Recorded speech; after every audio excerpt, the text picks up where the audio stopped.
Buenos días. Me dispongo a celebrar la Eucaristía en este lunes de Pascua, de la octava de Pascua, este domingo largo del año en que celebramos a Jesucristo resucitado.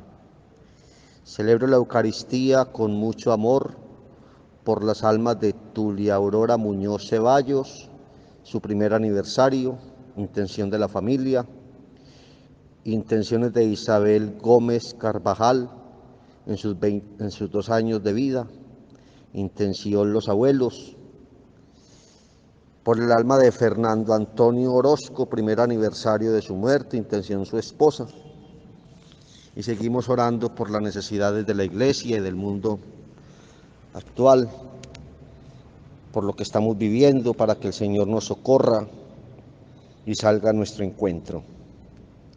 Pongo en este altar las intenciones de todos y cada uno de los fieles de la parroquia, de nuestras familias, de nuestros amigos. En el nombre del Padre, del Hijo y del Espíritu Santo. Amén. Queridos hermanos, estamos en Pascua. Podríamos decir que es el tiempo de la iglesia. La iglesia ya había sido anunciada por Cristo a Pedro.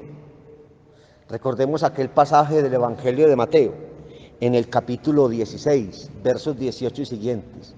Tú eres Pedro, que significa piedra, y sobre esta piedra edificaré mi iglesia, y el poder del infierno no la derrotará. La iglesia no es solamente una congregación de personas. La iglesia es sacramento universal de salvación.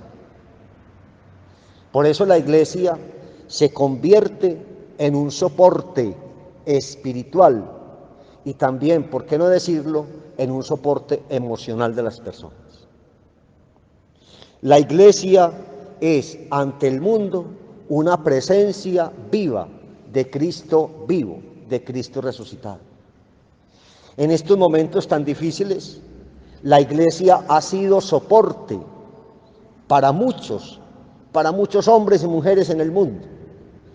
Son miles, millones de personas que han seguido a lo largo de la Semana Santa las celebraciones litúrgicas. Son miles y millones de personas que a través de las redes sociales piden y ofrecen oraciones, todas basadas en la palabra de Dios, basadas en la iglesia que congrega, en la iglesia que se presenta como bienestar espiritual. Hoy hemos escuchado el libro de los Hechos de los Apóstoles, en el capítulo 2, versos 14 y luego 22 al 33, donde aparece Pedro dando fe de la resurrección de Cristo. Pedro en comunión con sus hermanos apóstoles, diciéndole a los judíos qué fue lo que ellos hicieron, pero más aún diciéndoles que Cristo está vivo. Eso es lo que tenemos que hacer nosotros, anunciar a Cristo resucitado. Fue lo mismo que hicieron aquellas mujeres que fueron donde los apóstoles a contar lo que ellas habían visto. Una piedra del sepulcro removida, un sepulcro vacío, y luego a un Cristo resucitado. Nosotros tenemos que ser hoy esa realidad. Tenemos que, como iglesia, sentirnos sacramento de salvación. Tenemos que ser, como lo es un sacramento, presencia viva de Dios. Un sacramento es una gracia que nos da el Señor para que nos sintamos unidos a Él. Es sentir que Dios no nos ha dejado solos. Es sentir que Dios está caminando con nosotros, está iluminando nuestros pasos. El tiempo de la Pascua, como lo decía, es el tiempo de la iglesia. Es el tiempo para unirnos en la oración. Es el tiempo para discernir la presencia de Dios en medio del dolor, en medio de la zozobra, en medio de las fatigas, en medio de tantas realidades que no habíamos vivido en muchos años. Vivamos entonces, y ese es el mensaje que yo quisiera dejar hoy, que vivamos la iglesia como un sacramento pascual, como un sacramento que da vida, como un sacramento en el que todos tenemos participación. No podemos entender un miembro de la iglesia que no haga oración.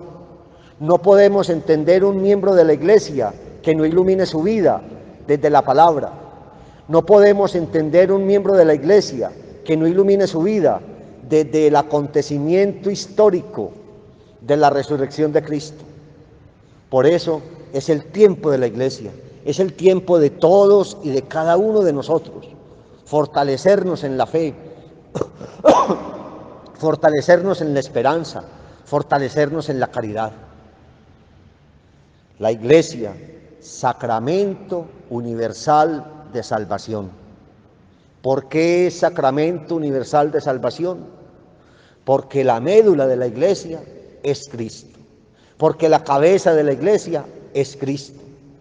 Porque el espíritu de la iglesia lo tiene Cristo. Porque la fuerza de la iglesia es Cristo vital. Porque es Cristo que ha resurgido de la muerte para darnos vida. Aferrémonos a este Cristo, a este Señor de la historia, a este Salvador de los hombres.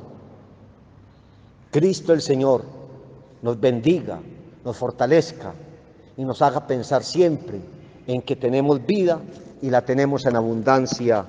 Amén.